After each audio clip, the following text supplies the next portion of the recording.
আপনারা এই যে দেখতেছেন ছোট একটা বাচ্চা শাক খাইতেছে। এই রাফা আসলে কষ্টের জীবন, আসলে অনেক কষ্ট।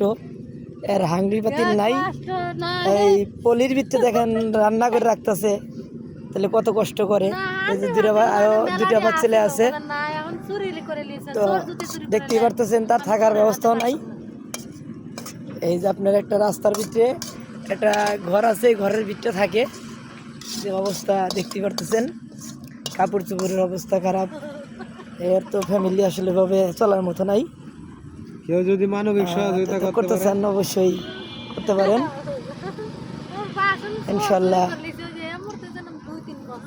দেখছেন এত কষ্টের মধ্যেও উনি কিন্তু তাও হাসি হাসি কথা বলে, মানে মনের ভিতরে কোনো কষ্ট নেই। মানুষ আসলে এভাবে চলতে পারে, আপনারা তো জানেন কষ্টের জীবনটা আসলে কত কষ্টের। যে বাচ্চাটা খাইতেছে, হ্যাঁ যাই ইনশাল্লাহ আপনারা দোয়া করবেন এর যে জীবন ফিরে আসে ভালোভাবে।